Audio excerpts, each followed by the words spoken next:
Adventures. It's now the next day. You can see Yosemite Falls in the background. We had a very long day yesterday, about 16-hour hike. We successfully made it to the Half Dome and back. On the return, we actually went up and over a detour route because the mist trail was a bit dangerous, especially at night. So I'm here, I'm safe. Another adventure in the books. And see what today brings. Behind me you can see the world famous rock face, El Capitan. El Capitan was recently featured in the movie Free Solo, where an individual did the entire climb with no ropes.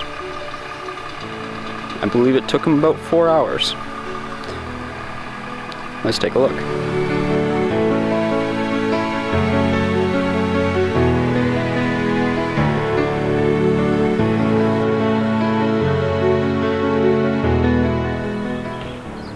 Behind me you can see a good shot of Half Dome. Looking up at it is quite the sight after finishing it yesterday.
Hi guys, I'm here now at the Yosemite Lodge.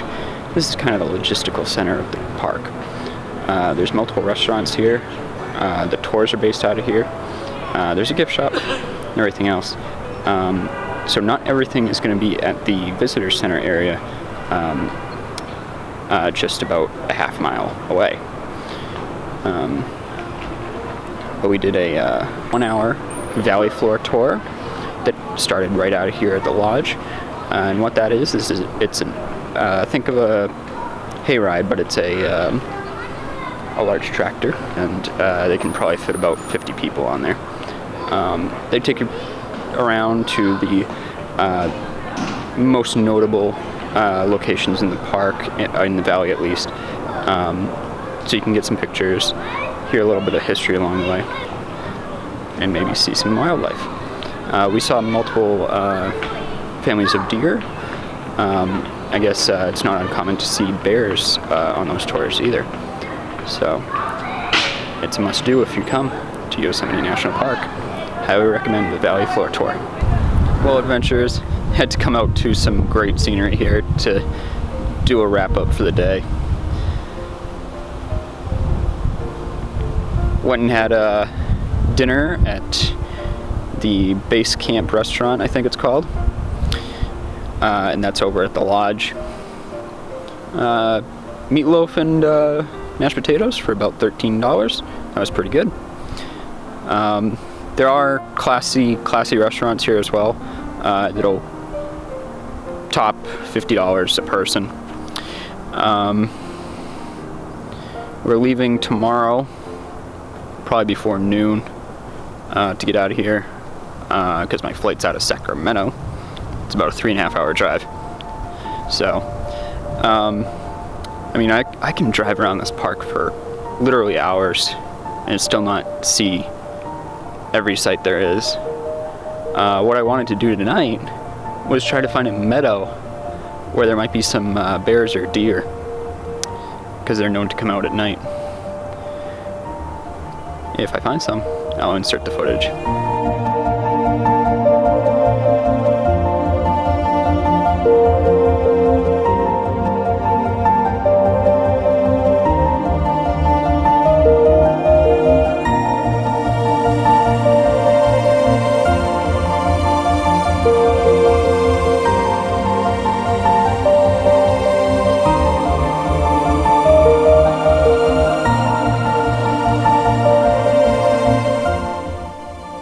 Good morning, adventurers.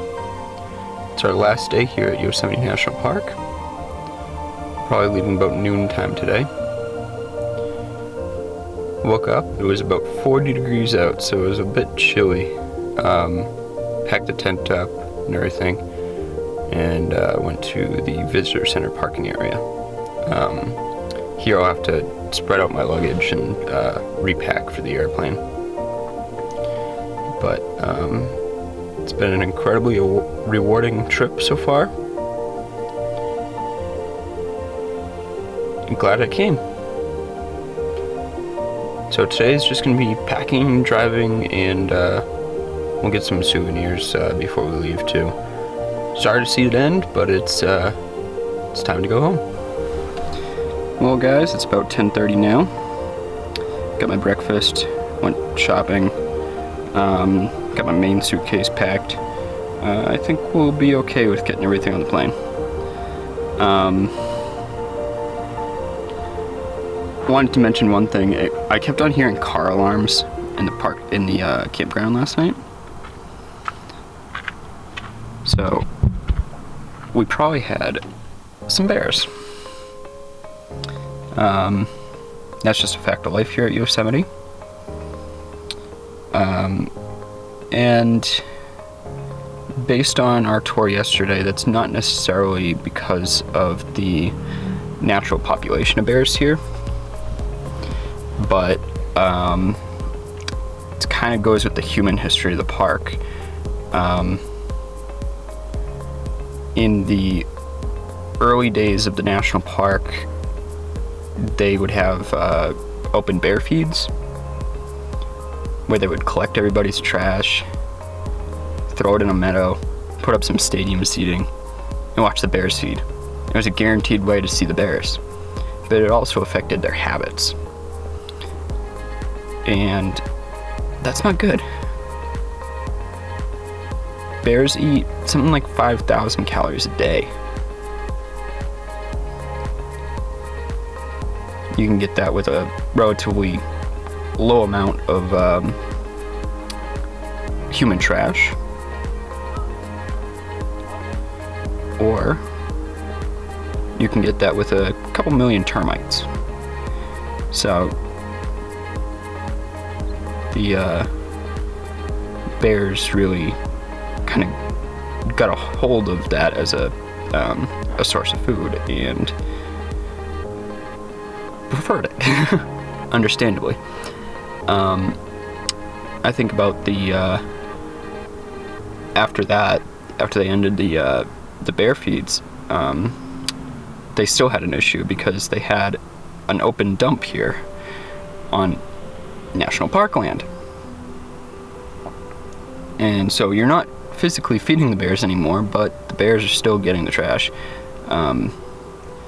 So we're probably only a couple generations of bears beyond that, and they still do associate human food with getting meal.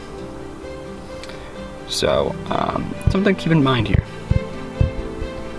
And a lot of that is training the people more than training the bears. So I'll probably roll some cameras as we proceed out today. I want to be out of the park within the next hour and a half, just in case we run into Saturday traffic coming into the park. So overall, this has been an incredible trip. It's been probably the most fulfilling trip I've ever been on. Flying cross country by myself to complete the most prestigious hike there is in Yosemite National Park. Not only that, I finished 2 hours after dark. And there's a 90% chance we had a bear encounter. Bear was a little bit quicker at getting away than us. So we did, I verified that with a ranger that that particular area is known to have at least one bear. So it's been an incredible few days here.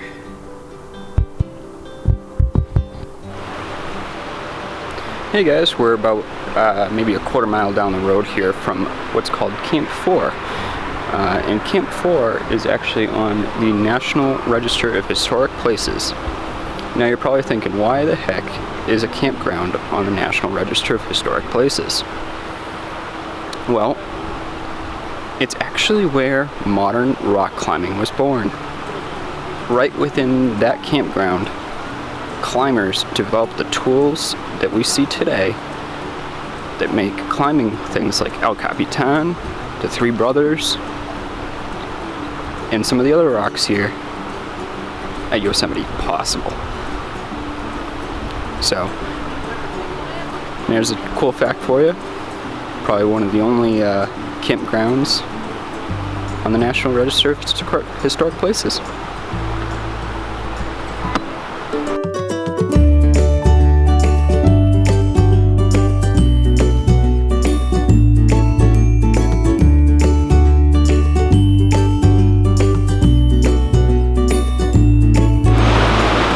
I'm here on the banks of the Merced River with Bridal Veil Falls in the background. You may notice it's running a bit quick right now. May and June every year is considered high flow. It's extremely dangerous. This is mostly because of snow and ice melt at the higher elevations. It all flows down here.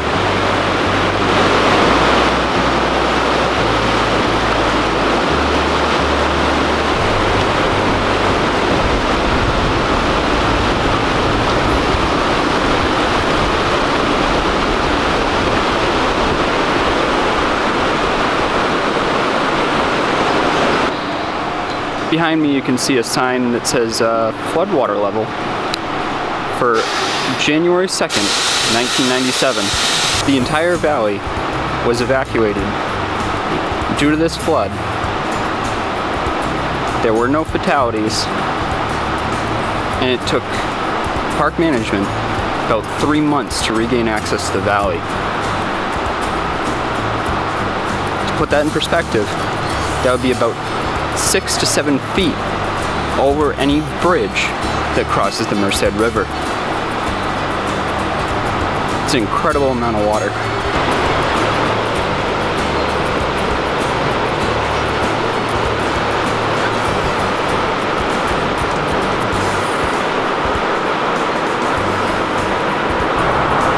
Alright, so we're on our way out of the park now. But I wanted to mention there's really 3 types of trips you can take to Yosemite. The first I would call the valley floor. So the valley floor is when you travel to Yosemite National Park just to see the major sights that you can see from the valley floor. Second are climbers. These are the people scaling the rock faces. Kind of a unique experience there. And the third is hikers and outdoorsmen. 95% of Yosemite is outside of the valley floor.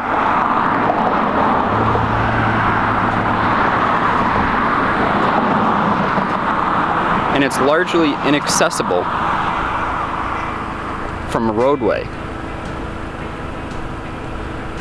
So 5, 10, 15, maybe even 20 miles on foot could be needed to get to some of these places. You might want to do a multi-day backpacking trek. Certainly some options.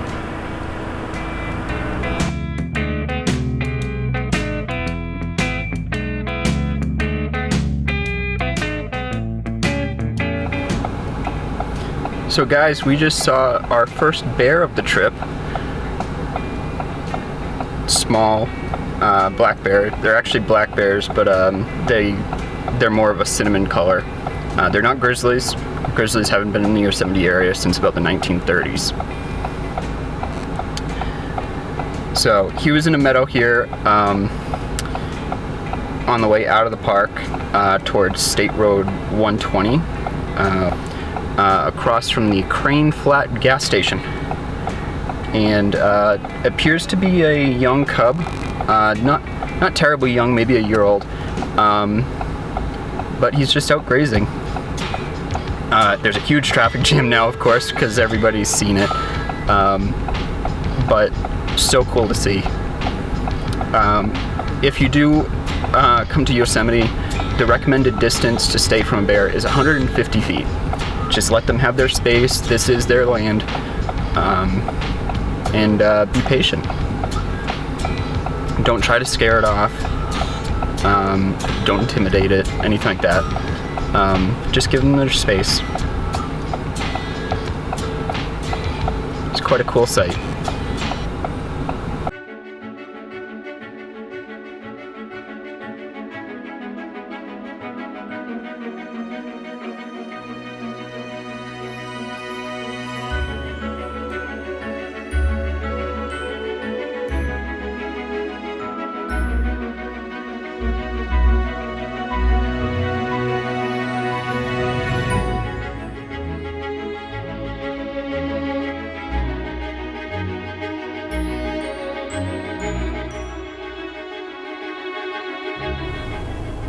Hey guys, just stopped here in Flag City on the way back to the airport. Figured we'd have enough time here to just talk a little bit about Yosemite. So Yosemite is the first known protected land by a federal government in the world. And how that happened is what's called the Yosemite Grant. And nothing had been done like this, and it was kind of a beast, especially when it occurred. It was proposed to protect this land. Didn't really describe how it should be protected, though. It went across President Lincoln's desk at the time of the Civil War. So you can see where the priorities might not be in Yosemite's favor. So it was actually, the duty was actually passed on to the state of California.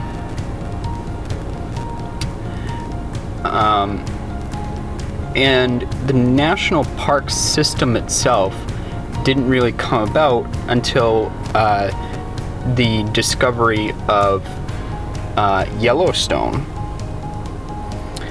and the natural features there. Now, Yellowstone, of course, was in unestablished territories at the time. Yellowstone became the first national park.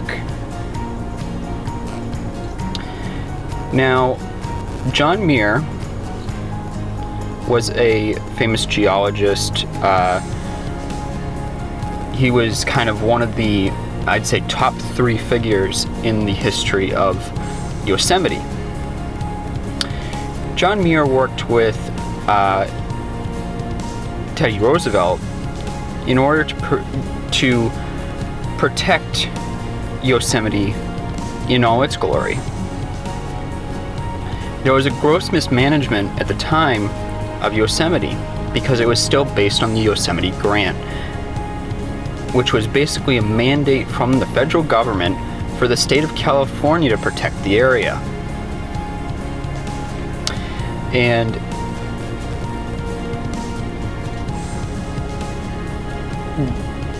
what happened was they had all this federal forest land around Yosemite to protect where all the rivers came from and all the surrounding area so that the park itself would remain beautiful.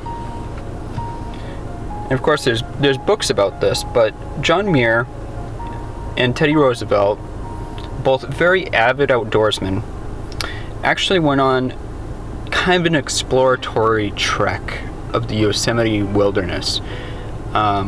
They spent the night in the wilderness, in the snow, and this really grabbed a hold of Teddy Roosevelt. And Teddy Roosevelt was an avid outdoorsman, enjoyed hunting, enjoyed the outdoors just as much as I do, really. And that's when he realized something greater had to be done. They had this, the way the ranger spoke of it yesterday was a donut of protection. So they protected all the forest lands around Yosemite Grant, but they left Yosemite Grant to the Californians. So in a very controversial piece of legislation, they seized back the park from state control, put it under federal control, and now we have Yosemite National Park. In its early days, wasn't really understood how to manage it because there was no national park system. There were no park rangers or anything like that. It was actually placed under the control of the U.S. Army. During World War II, it actually served as a retreat for the U.S. Navy. So there's actually pictures of U.S. Navy sailors in full uniform riding bikes around the valley. It's actually pretty cool. So Yosemite really feeds into the national parks model that we have today and how it came to be and how we protect it. It's actually also served as a model of how human interaction in that land is managed. I spoke earlier about how they had the bear feedings and all these other wacky things. One of the things they used to do up until, I believe, the 60s was called fire falls. Now, fire falls, we think of this now as an absolute ecology nightmare. They would create a giant bonfire on the top of one of the cliffs overlooking the valley. And they'd call back and forth to Camp Curry, which is now housekeeping camp down in the valley below. And they'd rake the embers over the side of the cliff. And these hot embers would create the effect of an orange waterfall at night. And I'm sure it was a stunning sight.